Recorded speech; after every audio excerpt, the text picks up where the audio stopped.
Hello बच्चों, chemistry class में आपका स्वागत है और मैं हूं आपका केमिस्ट्री टीचर सतीश श्रीवास्तव। आज मैं आपके लिए जो टॉपिक स्टार्ट कर रहा हूं और वो है क्या, हार्डी-सुलजे रूल ऑफ कोएगुलेशन, स्कंदन का हार्डी-सुलजे नियम।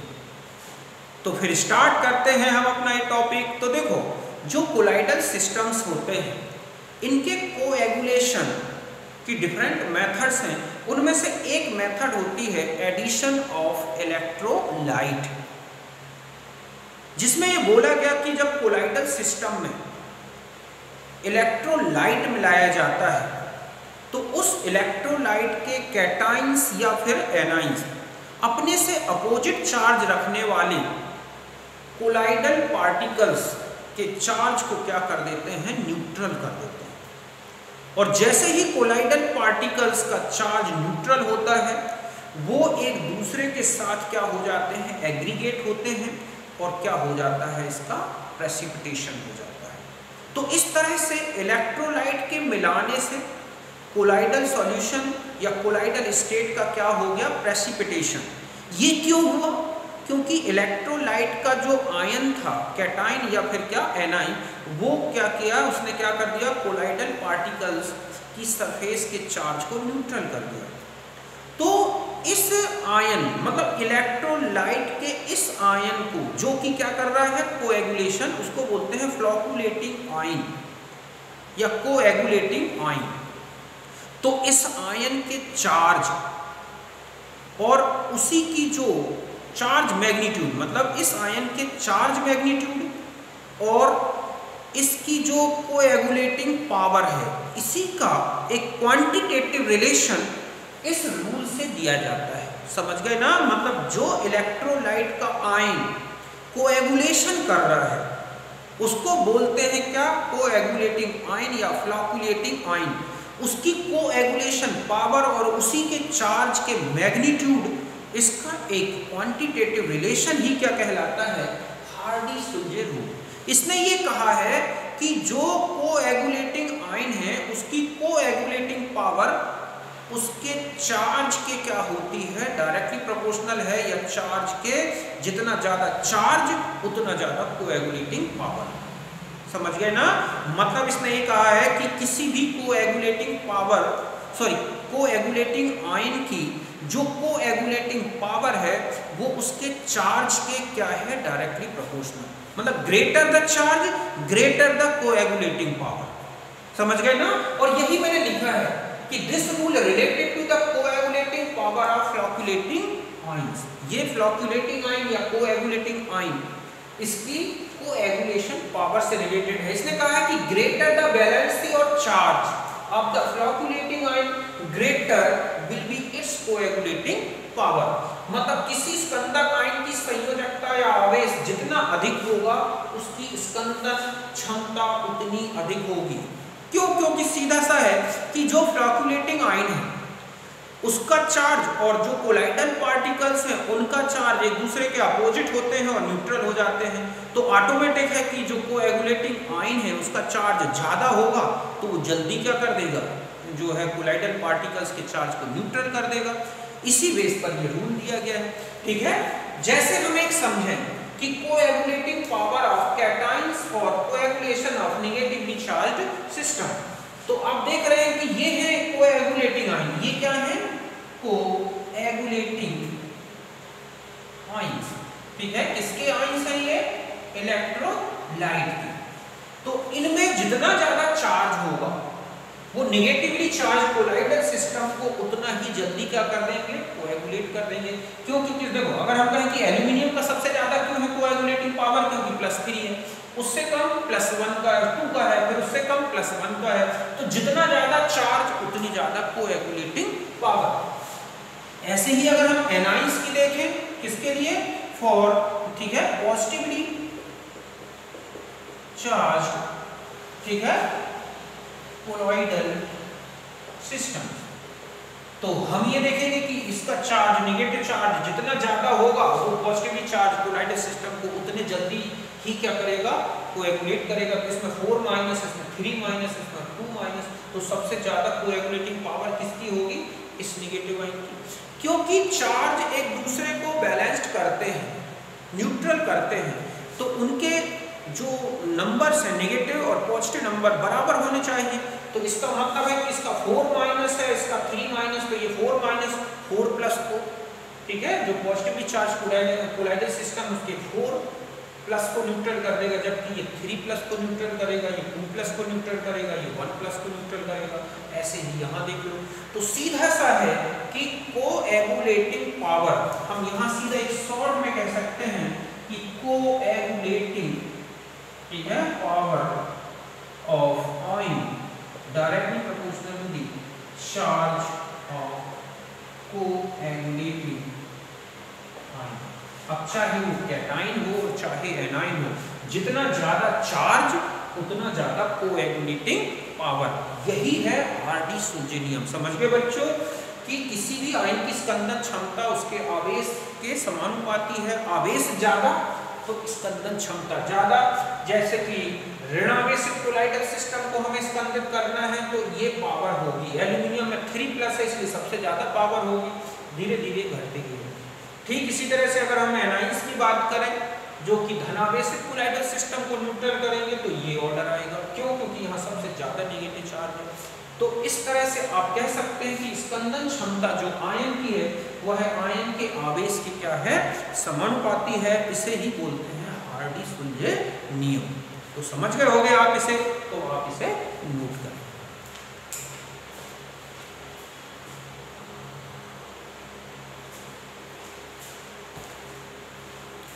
अब देखो बच्चों, एक होता है कोएगुलेशन और फ्लॉक्यूलेशन वैल्यू, स्कंदन या पूर्णन मान। समझ गए ना? अब ये क्या है? तो देखो, किसी भी कोएगुलेटिंग आयन या फ्लॉक्यूलेटिंग आयन की जो फ्लॉक्यूलेशन पावर है, कोएगुलेशन पावर है, उसको क्वांटिटेटिवली इस वैल्यू से बताया जाता है। मतलब यह है कि जो कोएगुलेटिंग आयन है उसकी कितनी कोएगुलेशन पावर है, इसी को बताने के लिए ये वैल्यू यूज होती है।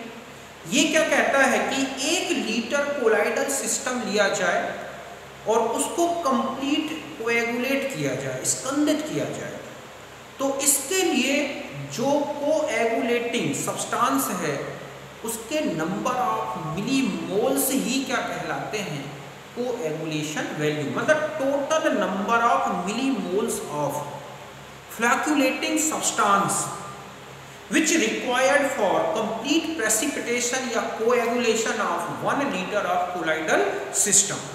समझ गए ना कि flocculation power of flocculating ion given by flocculation value defined as, कैसे कर सकते हैं कि the number of millimoles of electrolyte, मतलब फ्लॉक्यूलेटिंग सब्सटेंस जिसके द्वारा कोएगुलेशन हो रहा है, required to bring about the coagulation of 1 liter of colloidal system is called flocculating value।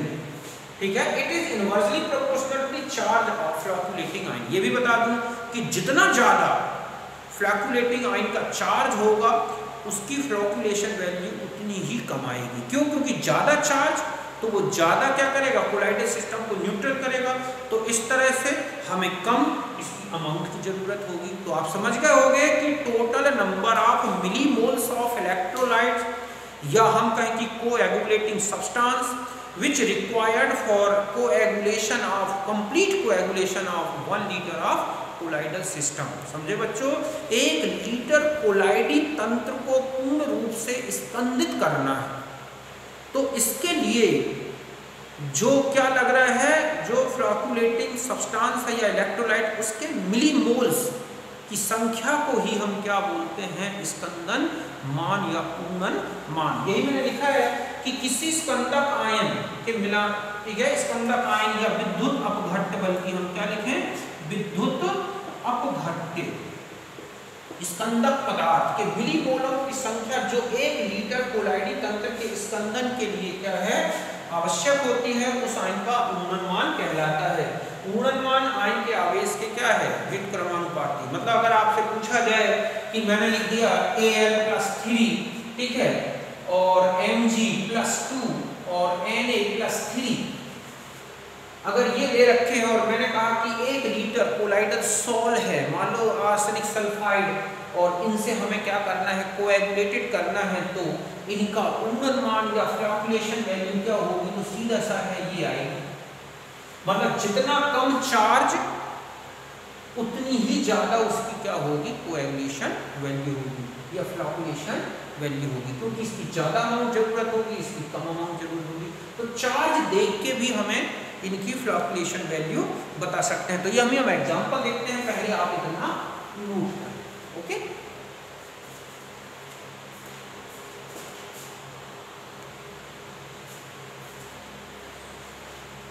अब देखो, अगर मान लो आपको डिफरेंट कोएगुलेटिव आयंस दे रखे हैं, उनके चार्ज दे रखे हैं, तो आपसे अगर पूछ लिया जाए कि इनके फ्लॉकुलेशन वैल्यू का ऑर्डर क्या होगा, ठीक है, तो देखो इस तरह से आपको ध्यान रखना है कि flocculation value inversely proportional to the flocculating power या चार्ज ऑफ आयन।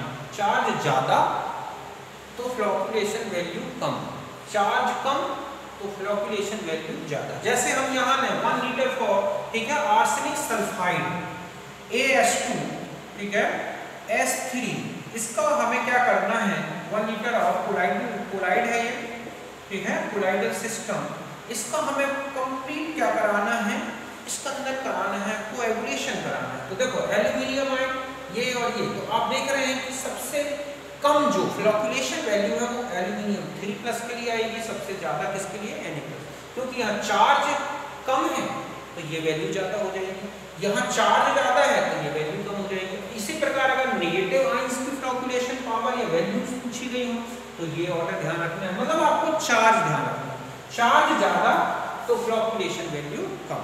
अब हम एक क्वेश्चन में आते हैं, क्वेश्चन है कि what is the flocculating value of NaCl if 10 liter of colloidal system requires 0.585 gram of NaCl for complete coagulation। समझे बच्चों कि 10 लीटर कोलाइडी तंत्र को पूर्ण अवक्षेपित करने के लिए 0.585 ग्राम NaCl की आवश्यकता है, तो NaCl का उन्नत मान क्या होगा। तो हम इसे सॉल्व करते हैं, पहले आप इसे नोट करें।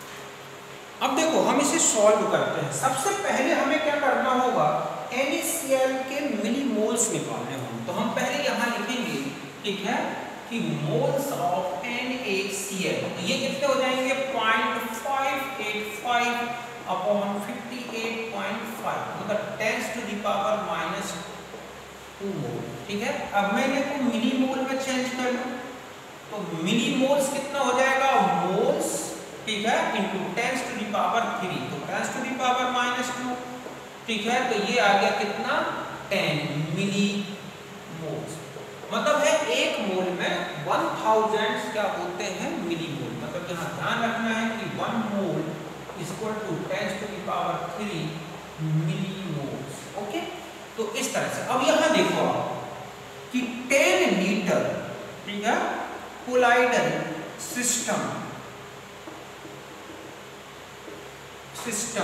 required 10 millimoles of NaCl। तो हम जानते हैं कि 1 लीटर कोलाइडल सिस्टम को कोएगुलेट करना है तो कितने मिलीमोल्स लगेंगे, यही तो डेफिनेशन है ना, कि 1 लीटर कोलाइडल सिस्टम को कंप्लीट कोएगुलेटेड करना है तो इलेक्ट्रोलाइट के मिलीमोल्स ही क्या है, उसका फ्लॉकुलेशन वैल्यू। तो 10 लीटर कोलाइडल सिस्टम के लिए कितने जरूरत है, 10 मिलीमोल्स, क्योंकि आपने यहाँ निकाल लिया इतने ग्राम था आपके पास। तो इस तरह से आप 1 लीटर के लिए कैलकुलेट करेंगे तो क्या हो जाएगा, 10/10 × 1। तो इसका मतलब है कि ये कितना आएगा, 1 मिलीमोल्स। यही क्या हुआ, NaCl, ठीक है, का फ्लॉकुलेशन वैल्यू। समझ गए ना बच्चों कि यही क्या है, उन्नत मान। आप समझ गए, पहले आपने मोल निकाले फिर मिलीमोल में चेंज कर लिया। आपने देखा 10 लीटर कोलाइडल सिस्टम के लिए 10 मिलीमोल्स लग रहे हैं, तो 1 लीटर के लिए कितना लगेगा, 1 मिलीमोल। यही NaCl का क्या है, फ्लॉकुलेशन वैल्यू। तो इस तरह से वो किसी भी यूनिट में आपको इलेक्ट्रोलाइट दे रखा हो, सबसे पहले आप इसे मिलीमोल में चेंज कर लें, फिर कोलाइडल सिस्टम देखें कि ml में है या लीटर में है, किस में है, तो कितने ml या कितने लीटर के लिए हमें कितना लग रहा है इलेक्ट्रोलाइट, तो 1 लीटर के लिए सीधा सीधा निकाल लें वैल्यू, वही उस इलेक्ट्रोलाइट का क्या होगा फ्लक्चुएशन वैल्यू। इस बेस पर आपको कैलकुलेट करना है, इस बेस पर ऑब्जेक्ट्स सॉल्व करने हैं। तो ये था मेरा किससे रिलेटेड हार्डी-सुलज़ रूल और फ्लक्चुएशन वैल्यू। तो यहाँ तक आप समझ गए होंगे। अब हम मिलते हैं नेक्स्ट वीडियो में, तब तक के लिए बाय, नमस्कार।